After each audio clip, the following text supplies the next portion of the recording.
Hi guys, it's me, Dawn, without Troy today.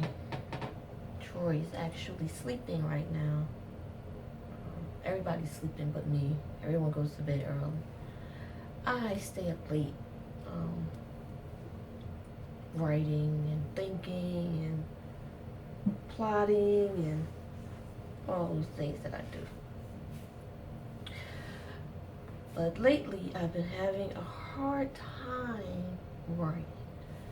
I guess I have writer's block, if that's what you would call it. And I realized why. I was sitting here last night and watching Oprah. I was about to go to bed actually. It was 12 something, and Oprah's master class came on.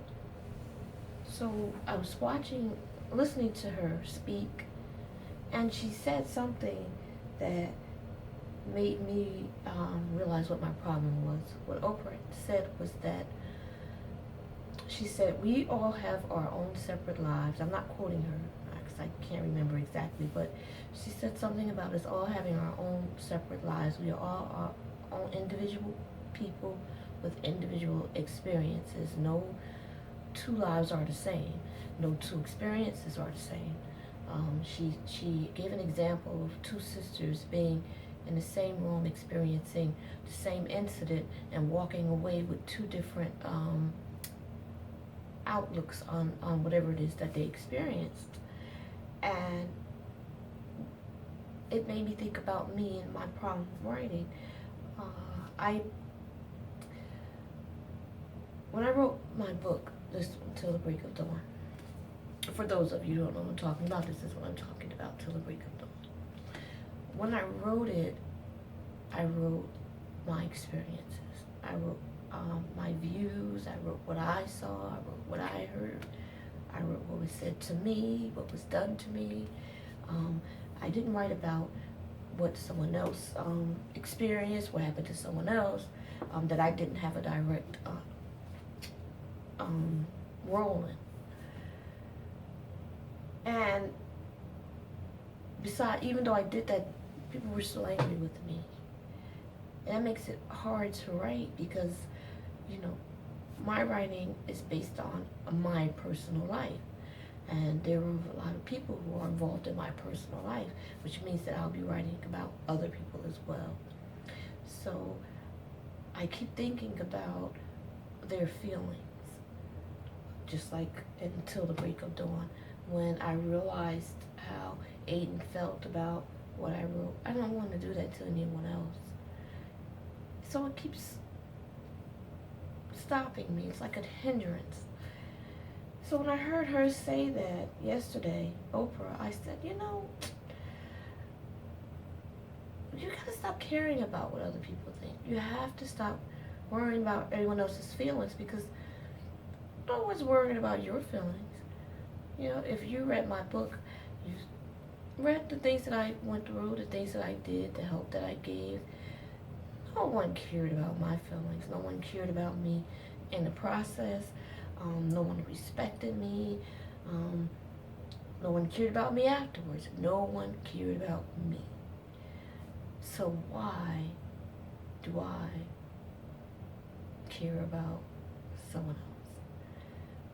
I guess that's just who I am. It's just my nature to worry, to be concerned, to think about other people's feelings. But I decided that I'm not going to do that anymore. I'm done doing that because if I'm writing my experiences, if I'm writing about something that happened to me, something that was done to me, something that I did because I wrote about myself in there as well. I wrote about personal things, which were not flattering, but I wrote them anyway. So I'm writing it. It happened to me. It was said to me. This is how I heard it. This is how I felt. This is what I thought. This is what I thought of you, whoever you may be. Then I can do that. That's my prerogative. you're more than welcome to call me out on it. You're more than welcome to try to prove that what I wrote is not true or not accurate.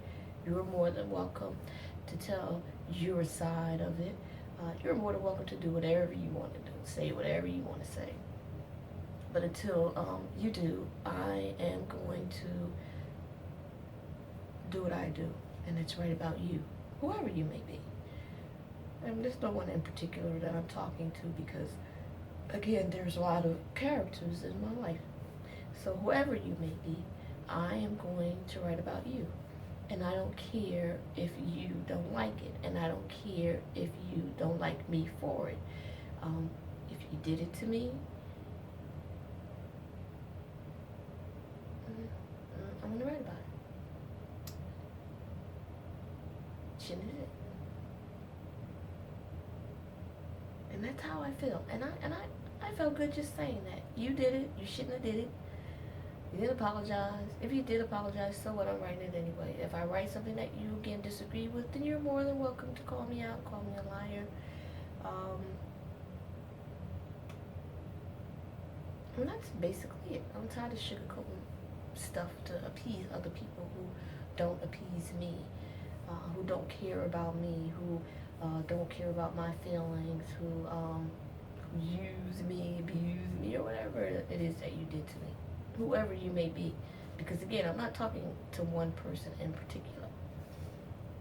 And one more thing.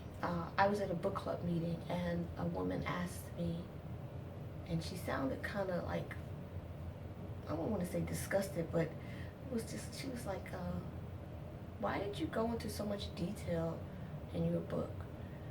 Why did you have to talk about all the things that you did to the extent that I talked about it? I was never asked that question.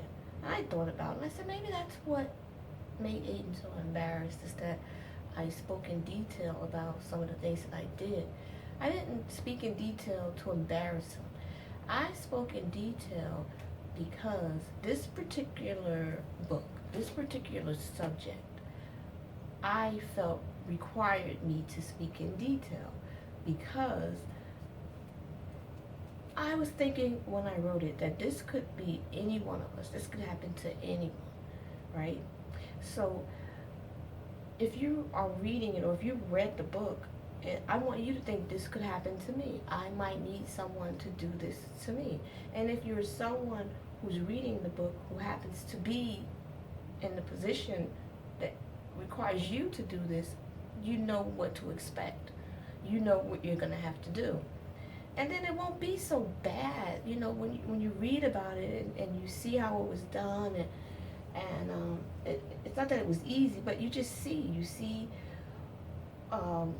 the person that was sick and the things that they required, and then the emotional trauma that, not that I could talk about how he felt because I really can't. I could just tell you what I saw in him.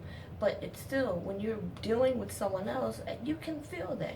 It'll give you some compassion, some empathy when caring for them. And again, you just know what to expect if you happen to be in that situation. So that was my reason for writing in detail about it. Not to, again, embarrass him, or not to say, to brag about what I did, because I don't think it was anything to brag about.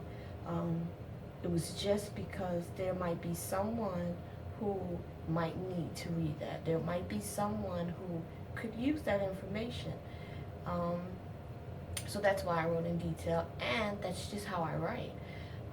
I'm just a detailed person. Everything I write, I'm very descriptive. I'm very dramatic in my writings. That's just who I am. So all of my writings will be like that. So again, if you, whoever you may be, did something and I want to write about you, be prepared, because it's going to be very descriptive. And I hope that you're okay with it. I hope that you're not like Aiden, who doesn't speak to me anymore after all that we endured, and you know, all that I did for him. And again, I'm not harping on what I did for him. It's just like I did. And I thought that we were better than we were. I thought that I just didn't think that we would be to the point where he would get that mad at me and not speak to me again. But he did. Which brings me back to me writing whatever the hell I want. Because why not? You know, why shouldn't I? You're gonna be mad anyway. You're not gonna speak to me anyway. So the hell with you. This sounds a little harsh, but the hell with you. I don't give a damn. I can't keep being stagnant because I'm concerned about someone else who does not give two shits about me. I need to be able to free myself from feeling like I can't hurt someone, feeling guilty, and I have to just let that go because it's just holding me back from being who I am meant to be. It's holding me back. I have a lot of projects that I'm working on, and I just want to finish them. I want to write. I want to write, and I want to write again. And I want to talk to you, and I want to do whatever else that there is for me to do. And I can't write false stories. I'm not that type of author where I can write some murder mystery or some false romance. I might be able to, but I don't want to. I have too much other good stuff to write. So that's all I wanted to say to you guys. So just be looking out because I'll be putting something else out really soon. Now that I'm over this hump, I can write freely without any guilt. And that's it. So thank you, and you guys have a nice evening or a nice day. I'm not sure what time you'll be watching this right now. It's like 12:13, and I sound tired because I am tired, but this is what I do. I sit up and I think and I think and I think, and I try to just push myself and say, come on, Dawn, come on, get out of this funk. You gotta do this, you gotta do that. Why are you still stagnant? What is your problem? And I figured out what my problem is, and I just wanted to share it. So again, you guys have a good night, and I'll talk to you later. And next time I'll have Troy with me. Bye.